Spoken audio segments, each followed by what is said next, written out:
Hi everyone, this is Wayne, and sorry that I probably haven't finished.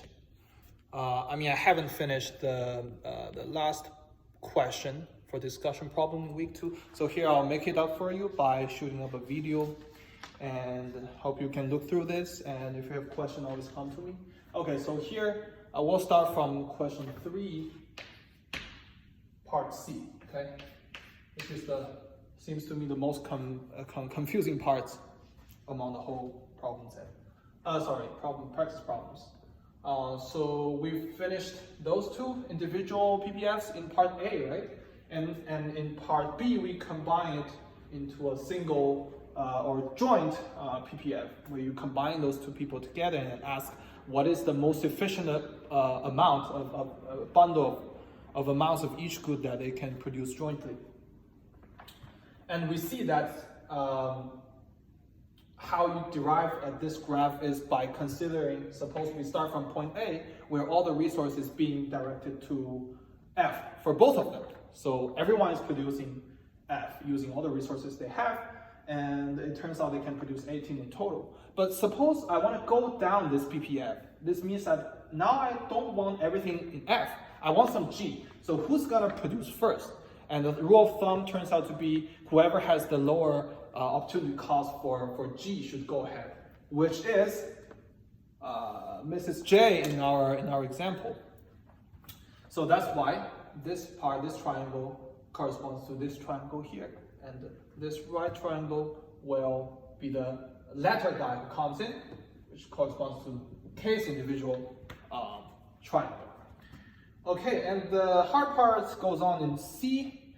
It asks you that if we're given that F is equal to 6, so F, I didn't put any subscript K or J in here because F is the aggregate amount. Okay, so suppose the aggregate amount of F is 6, then first you need to read off the graph to see how many G is being produced in total. But that is not the end of the story, because you still need to go back to the individual graphs to see what is each person doing, right? How many of each good does each person produces?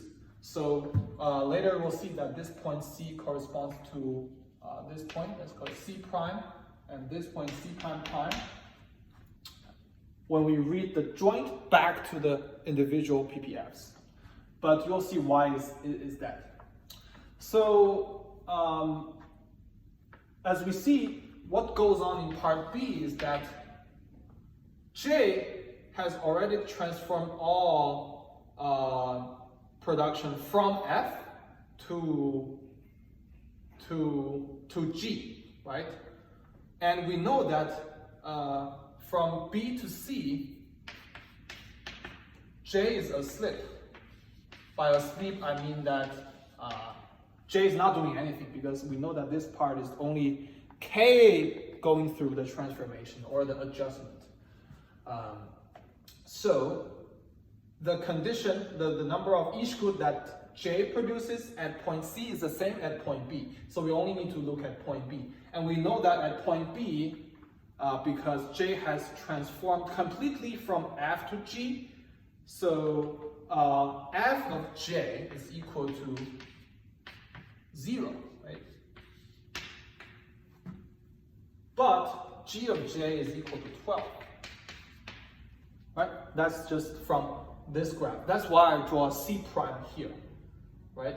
Because this is a point where J is only producing G, but no F, right? Because this is 0 here. So that's how you get those numbers. I think those numbers are relatively easier to get than the next two numbers. Namely what K is doing, what Mrs. K is doing. It's a little bit harder. So let's see how should we go with that. Okay, then we need to think about what happens from B to C, right? From B to C, basically, as we see, J is asleep, but K is not. K is going through the transformation, right? And K, how many units of F does K produce less? Right? It goes from 12 but it goes down to 6, right? So 12 minus 6 equals how many? Equals 6f less. So K is producing 6f less from B to C. Or C compared to B, right? Don't flip the side so that you get 6 more, that's wrong, okay? It's 6 less if we go from B to C. And then this 6 less is not the end of story, because you always lose something, but you gain something too. So what do you gain, right? Of course, what you gain is some extra G, right? Because as we said, from point B to C, K is going through the transformation or adjustment from F to G, right? And then the associated opportunity cost we need to use is -3, or 3 here, sorry, it should be positive number, 3 here, right? Absolute value of -3. So I'll write, goes here, 6f less. So this 6f less is transformed using the technology of K, which is 3f per G, right? Which is 2G more. By more, I mean in an aggregate sense, that K is producing 2G. So those 2G adds on to the original amount of G we have, which is 12. Okay, you probably can see this because GJ is 12. Okay, so from this number you can directly read that GK is equal to 2. Right? GK is equal to 2. Okay, the same number here. And then the last part is, what is the number of what is the number of F that K produces? Namely, what is F of K? Right? Suppose we know GK, how can we know FK? The point again is to go back to the original, to the individual PPF. So we know that GK is equal to 2. So we simply add a 2 here. And then we ask what are the associated numbers. There are plenty of tricks you can use. So maybe you can observe that this is half of the distance between 0 and 4. So that also using some similar triangle stuff, you can see that this height should also be 1/2 of the height, which is 12 divided by 2 is 6, right? That's one way you can get it. And of course, you can do a more traditional way, which is also fine, is that you have 2 here, and you know that from an economic sense, from 0 to 2, K is producing 2 more units of G. So going from here to here, K is giving up how many units of F, which is 2 times the slope 3, as the value of the slope 3, which is 6, right? 2 times this is 6. Okay, so there's 6 number that's under F given up.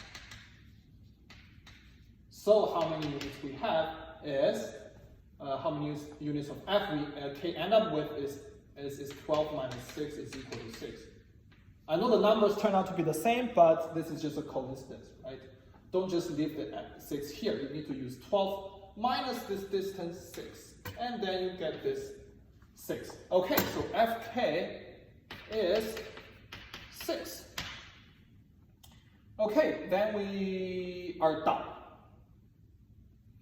Again, the amount for J is relatively easier, but for K, it's a little bit harder to find because you need to go back to a point that is not on the boundary. But this is easier because this corresponding point is on the boundary. Okay, now I hope that helps, and I'll post another video about question 4 in the upcoming video. Thank you.